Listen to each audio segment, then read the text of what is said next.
leadership roles, advocate for change, and inspire collective action. When people believe in themselves and their abilities, they become powerful agents of positive transformation, driving initiatives that address social challenges and uplift communities.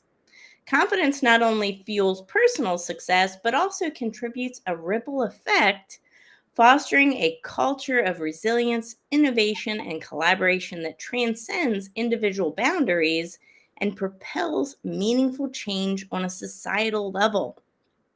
My next guest is Dr. Denis Pastory, who is joining me today from Japan. Thank you for joining me, Dennis.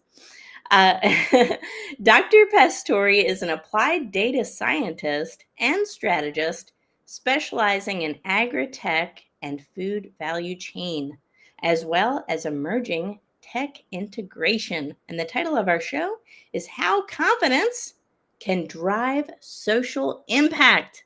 Dr. Dennis, thank you so much for being a guest today. Thank you, Tara, for welcoming me to your special talk podcast.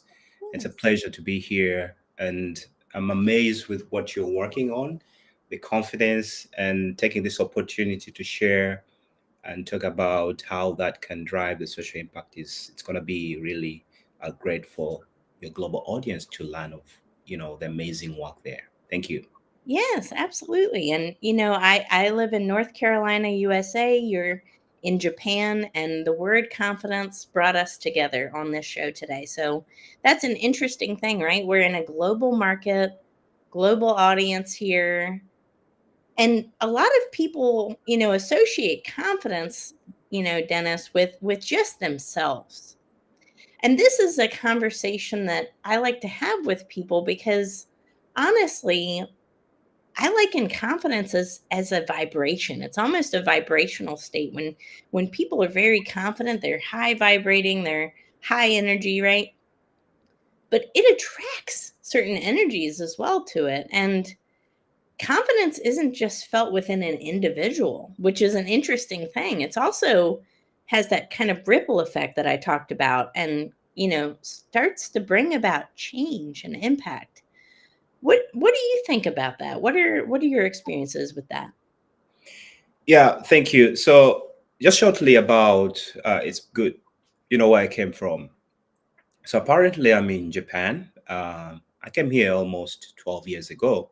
Mhm. Before that, I was in Tanzania, East Africa. The works and all my life in Africa.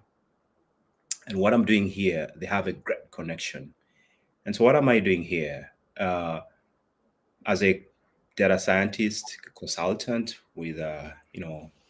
global Accenture and the work that we do, but previously as a scientist working in the field of, just as you mentioned, uh, agri-tech, geospatial, and of course the whole emerging technology. Mhm. So if I look back, being at the forefront of the people, what I mean by the forefront, you're there living, sleeping, eating, listening to them. And this is not in the city, but deep down in the rural areas where they have a lot of challenges, food, I mean, education, mentioned it, if somebody's got experience. So I lived in this, I have been working there. And I think this is one of the drives which put me into why I had to do this. Like, so out of curiosity and out of the urge to lead out and see something is impactful. So working in agriculture back then, and you want to see production increase because these people who literally produce less than what's expected, and producing less than what's expected depending the family's education, depending on that. So for somebody who wants to put at least some contribution, where you want the harvest to bump up, of course. So that's where you find it's very, very important. And I was so much intrigued with that, learning from them. And that's why that little bit push get me to now get into what technology, what can be done. I think that's why I found myself, you know, not from a science background, I mean, from a tech background, but now moving all the way with what I measured on until the PhD in agriculture technology, specifically with applied data science. So maybe we'll talk about later that, but I'm trying to to stress out is that getting to discover and learning, uh, you know, what you're working on with what you're gonna take back, you know, and have that impact is Mhm. something which is very crucial and something which I've come to learn. Yeah, I love that. Well, for you, and we've known each other for a while, but it's always resonated with me the amount of impact that you want to create. That's really important. It's not just about an individual. Like you said, it's the collective, right? Um, exactly. and learning how to create that meaningful change within communities. So within agriculture, that's your specialty, right? It's not easy. I'm sure you had a lot of roadblocks in your career. How did you get into this? And why was it what propelled you to be interested in this? Yeah, thank you. So nothing was that smooth. It's hard not to disappoint, but it's hard in the context that you have to accept it. And something which you talk about, once you accept the challenge, then you're there to gear up and move on to it. So if I look back, you know, so first, I have a very strange story. When I completed, we complete high school and you have this big dream. And here Dennis wanted to become a medical doctor. And boom, things backfire. You don't get the grades to go to the university. And what happened to me? I had to lay back almost 2 years just doing random things. But then something kicked, hey, Dennis, you are not that, should I say, not that able to get to where you want to. I think that was one thing which that click of, hey, Dennis, you can do it. That thing that you can do it. I think that gave me a little bit step further. So, okay, I went back to the university and literally I got a good mentor. I think that's very important. It's like, hey, you just need a stepping stone. And that stepping stone is when I went into this agriculture university. And from there, actually, everything probably has a reason. That's when I got into, I did we call it associate degree, right from the grassroots. I think that again part me. After that, luckily, I went to my work area. That's where I started working on. And after then again, another thing happened like, okay, now you see what's happening, but it's not enough. You have this all knowledge here. There's nothing which is getting in. I think that again pushed me to go back to the university. It's from there that I got selected to come to Japan. They have this program that you have to come to Japan, and from nowhere, you just opportunity falls your way. Like, okay, why not? It's something I know about Japan. It's a very high tech country, Mhm. and because of something the target which I had to get this technology and see how that can transform. And I found myself here, joined the Japanese university, and this is a huge 160-degree change. The culture, the language, you have to face it. And literally, I couldn't speak any konnichiwa. People probably speaking konnichiwa. And so you have to learn the writings, and culture. I'm in my 20s. How can I begin bowing down? How Wow. can I face that culture magnitude, culture shock, I should call it? That was one of the hurdles. Yeah. Learning is a different thing because it's just the brain how it's tuned to learn. If you're learning from 1 up to 10, now we're going from 10 to 20. So the brain can easily adopt that. But the culture is something which it's in bed within you. I think that's one of the hardest which I've had. And up to now, I'm still struggling with that. But at least I'm sure and I'm confident enough that it's not that big challenge. It's still pushing me harder and harder. So, and now here comes you move into a major, which is like a tech, where you have to learn to code, you have to learn to program. People code when they're 6 years, and I'm coding at 20. That's a little bit hard, right?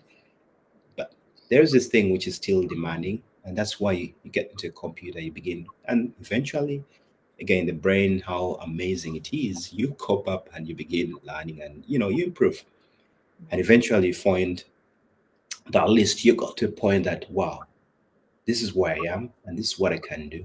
You can develop programs, you can work on, because I work with data, where you can look at massive data and see how helpful it could be. For example, just by looking at satellite data, you can see how the crops down are changing in a time span, and that helps recommend to farmers that Mhm. at this specific time, this is when you're supposed to plant, such that you can have maybe bumper harvest.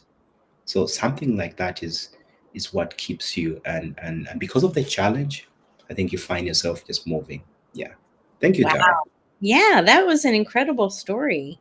So, a lot going on there, in your 20s, you went from, "I'm not sure if I wanna go to medical school, I'm not sure what I wanna do," to then getting into tech and data and having to learn everything from basically the ground floor, um, and your brain's ability to adapt to that new learning, that new environment, and then taking those same adaptations that you're learning in your, curriculum, and then also applying it to a cultural change that you went through, going from moving from Africa to Japan, quite a difference, right? So It, lots going on there, but that had to take a lot of self-belief, a lot of level of confidence, and I'm sure that there were days where you questioned your choices and didn't think that, you could do it. How did you work your way through that? Because that's a lot. That's a lot of people right now that are listening to this could be struggling with that exact concept. Maybe they're going through a career change or educational change or cultural change. How do you navigate that with confidence, Dennis? yeah, it's for sure what I could think about that, and how I think I've managed to go through that is how you think, and that gets down to how you position Mm, your vision, your, I should say, your mindset. yeah. So it doesn't matter where you go from. If I go back, 30 years back, that's a different story. But how you position and you change your mindset. And I think one thing is sometimes it's the surrounding that tunes us. And that surrounding, the environment, is how you adapt to it and how you want to see yourself a step forward. I think that's one of the things. When I mentioned back, every time you look back, you look at this village and you find I can work on something. I have the ability, and it's not about being smart, I should say, but it's, I should say, taking a little bit of that leap, and knowing that you can. And the promising thing is, as you give it a shot and you see some improvement, that little achievement, I remember perks, working on the program, before short program, it was like 2 months, actually 6 months, and I had to pay for it. I didn't have that little bit of that money, so I didn't tell my wife because you're like, hey, you're spending money on that. What are you going to get from that? That's another thing. Yep. So I was just doing everything. What are you working on? What are you working on? Eventually, when of course when I succeeded, hey, look, babe, it's what I did, and I've been, "Oh, really, okay." But why? But eventually, it went through, and that's as expected, right? So once I completed that, that gave me one thing, that okay, sometimes the risk that you take, you know, the risk combined with the mindset, I think it keeps you pushing. And the benefit is, as when you see, the advantage, you begin ripping off the what you put into, and eventually you you your heart, you get more fire, and you want to achieve bigger, you want to go for a higher thing and higher thing and a higher thing. I think that's one of the things which keep me pushing, and even now to now I still believe in that. And Mhm. whenever I look at the environment, now you could choose. I think this one can power me up. Even the challenge, there's something with that which I can learn from that, and I'm gonna go for that as long as it's in the way. It's not taking me back, but it's keeping you moving. Yeah. Thank you, Tara. Yes, absolutely. It's something that I really prescribe to. You know, we can be crippled with self-doubt. That's really easy. And the best ways to get crippled by self-doubt is inaction. Exactly. But when we put in that activity, and we may not know exactly what the steps are, it may be messy, messy, messy, messy, but at least you're putting in the action. And you know what? When you start to put in that action, what happens? Your mindset starts to shift. Exactly. Right? You Exactly. start to create a positive self-fulfilling prophecy instead of a negative one, because we can all sit and think and ruminate all day long about what could be, what should be, what is, but until we take the action steps necessary, guess what? That self-doubt is only going to increase. But you know what? I would rather fail than have regret. And that keeps me going. That keeps me going, and it keeps me, from sitting and Mm, thinking about stuff, mm, mm. and that's why it's so important to take action, because I don't think that's really expressed enough how much action really does remove that self-doubt. And I see it with clients, and I'm sure you see it as well in Yeah, business, right? You see it I'm sure you see it with your colleagues. We can sit and think about something all day long, but until we really start to do it, we'll never get the confidence. And that's so important in success. Wow. That's really powerful if we really stop to think about it, because how much of our lives do we spend thinking about stuff and not doing it? a lot, A a lot, lot. A and lot. Yes, and I think about that too. It's like people say, "Oh, I don't have enough time to do that." Oh, there's time. Replace all that time you're thinking with doing, and you'll see how much time you Mhm, actually do have, mhm. right? Yeah, yeah, yeah, yeah. What do you think about that? I'd love to hear your thoughts.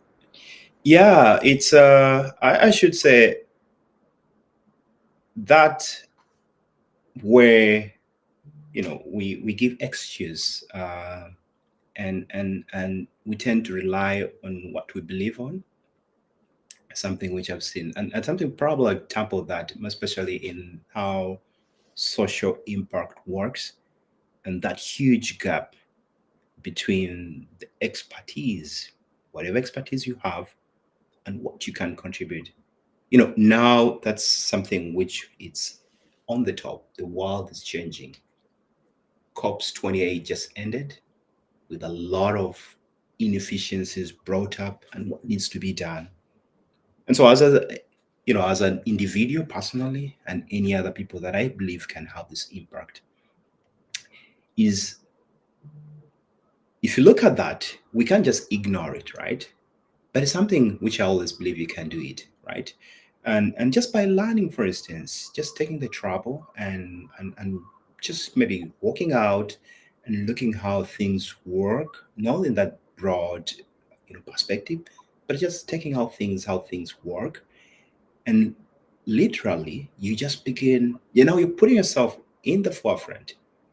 You when something pops up, even in conversation, at least you're going to speak 1 2 words, right? And imagine Tara, who is specialty is in motivating and having successful leaders. And now you come out and speak about how important agriculture is. You don't have any agriculture expertise, but how important agriculture it is, right? Mm. So this person looks, wow, this is Tara. So about agriculture. That's amazing. You see, just because you went out and probably had and read Denis's complicated text, technical paper, but at least you got that abstract and read it.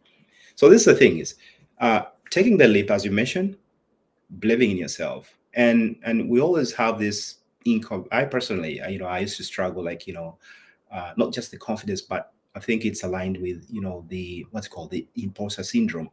Yes. Believe you cannot, but if you look at yourself, wow, you're like, how did I come here? Was it just a boom, bam, and wait and no? You put in, you put in something, and that's what you are there. And so, if again, I think when somebody look at back that way, I think they can see how they can get there. And it's just a call out again, which I always say out every time I meet like this expertise.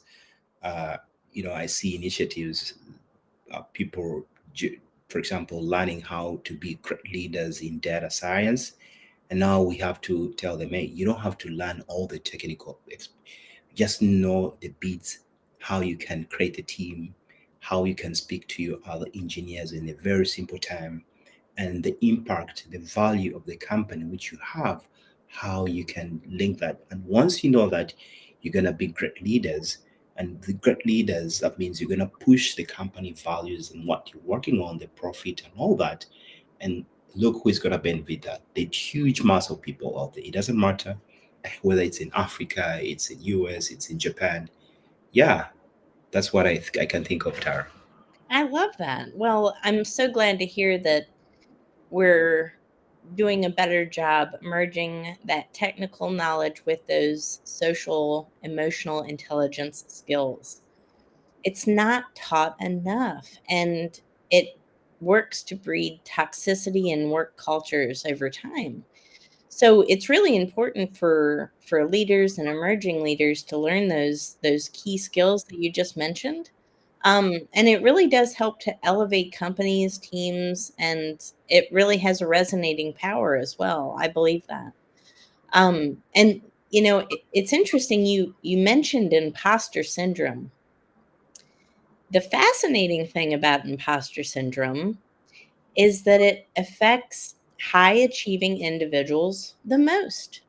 These are I've talked to people all over the world, and these are the most successful people in their industries. These are C-suite people, people that are very elevated in their careers, and they have imposter syndrome as well. So it can impact any of us, regardless of the amount of education or background that we have. It can absolutely impact us. And it's important for people to talk about this because otherwise we think we're the only ones, Yeah, don't we? We think it's all us and that it's real at that point. But when we start to realize that it actually happens to a lot of high a achieving people, lot of people. a lot of people, right? Then it starts to make us feel a little less alone. And it gives that imposter syndrome a little less validity as well. So it doesn't feel like it's actually dictating our lives. But it's important, right?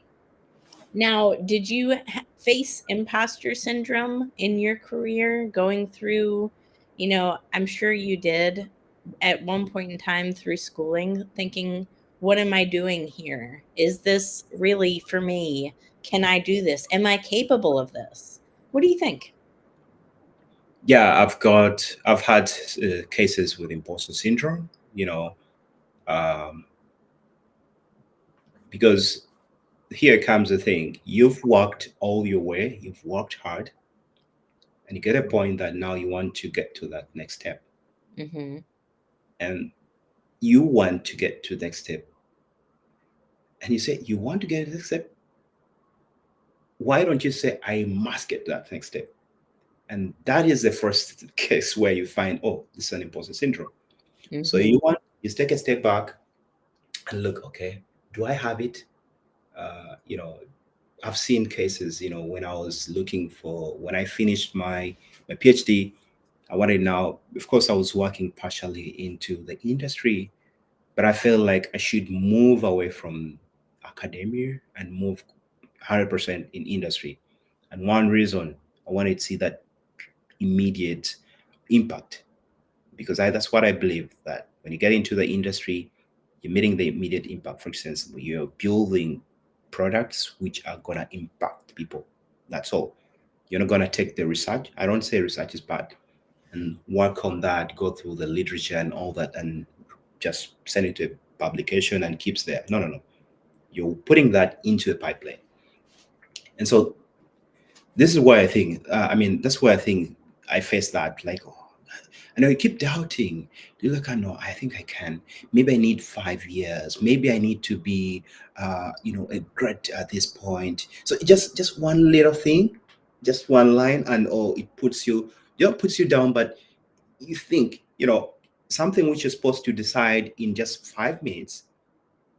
You look at it for 5 minutes, nothing. For example, job, whatever. 5 minutes, nothing. You get back, and then when you apply now, because you've lost that, you just, let me just do it. Just let me just do it. Just, you never know. Just like, you never know. That thing, I had that, and trust me, I think probably the hundreds of job applications I've made, probably 90% had that element, because I didn't believe like that. So even when I moved for these interviews, literally, probably interviews could see that my face. They could see this guy. I think he's a little bit, or he has no doubt or something, that just blowing up something which is not supposed to be for that.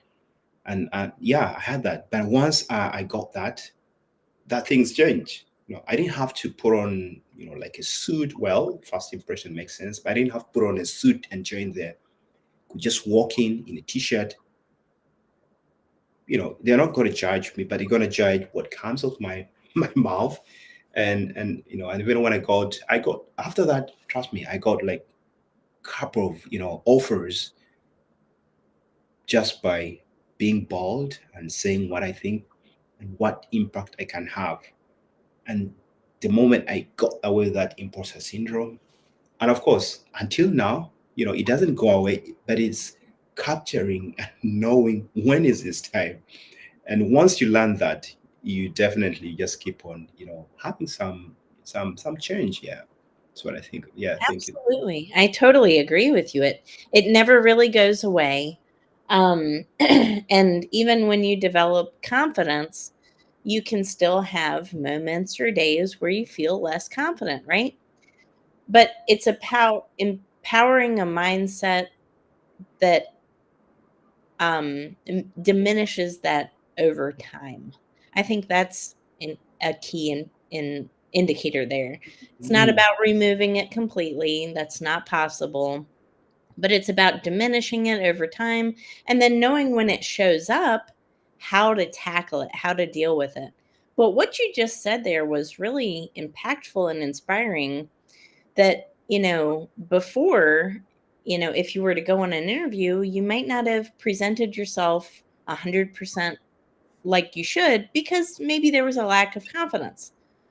But once you started developing more confidence in yourself, it came more naturally and you started then, getting and receiving more opportunities. How impactful is that? It's a direct translator that confidence builds success. It's not just personal development. Absolutely, it is, but it's also a success magnet. I'm a firm believer in that. Well, Dennis, what an incredible story that you've had. What an incredible career and just life in general. I'm proud to call you my friend. And what else is so amazing? Without your help, I wouldn't have been able to bring my book, How to Grasp Confidence and Own Your Power, to Japan. Oh, I have it here. I had to, yeah, here. Look at that. This Look at this that. book is really great. Thank When you. you're reading it, it's not just a mere book. My wife is already reading it. Last time, I don't know, I kind of misplaced. Is that Dennis? Where is this book from, Tara? Okay, that okay. So you are okay. She's not a good reader, I should say. Something good or bad, but she grabbed it. Look, they're literally marked. You know, context. I mean, pages. That means it's changing. Actually, it's good, and it drives. You're gonna drive mountains once you have the confidence. And just reading probably one chapter or two, you're already like above the mountain, and you're seeing great change. It's not just leaders but self, but I think even young. I have a 4-year-old daughter, Yeah. and they have this thing. Everything we talk about how they should have even that confidence. They believe to say a yes or a no. When Yeah. she says a no, I always question why is saying no, because I want to see what's in her mind and say because of this and this and this. Last time I was driving and I stopped and I was literally explaining something. My two hands was in my back, and they said, "Dad, I don't know, Dad, you are supposed to put your hands on the steering wheel." I'm like, okay, okay, fine, good. You know that stepping out, say, "Dad, look, this is our safety." 4-year-old telling me that, standing to say that what you're doing is wrong. That clicked my mind like, wow. And it gave me like, okay, that means how we cultivate even these kids. That's the thing. But if you have something like this, let it be a book or somebody to pump you up with that little message. The amazing work, Tara, you're doing, I think it's really great. There's no way I can describe that. It's really impacting not just people, but I mean thousands of people. With this present field that I'm in, social impact, I know it can drive, and I believe, I think if leaders can have that, I don't know, somewhere or some point, probably in the future, I should work on such a case, uh, including that element, embedding that into not just the technical and things they learn, but that probably, I don't know, there's a best way to describe it, emotional, blah, blah, blah, to Yeah. see it can drive and it can keep pushing. We want to see change, we want to see success. Failure is coming, but we want to see things moving. Yeah. So it's been a pleasure and thank you. Uh, I don't know how many. The moment my wife is done, I have to give it to somebody, some friends around, and it will keep on pass. Yep. Just keep passing it around. Eventually, I'll get you to translate it for me in Japanese, but Oh, we're not quite okay, there yet.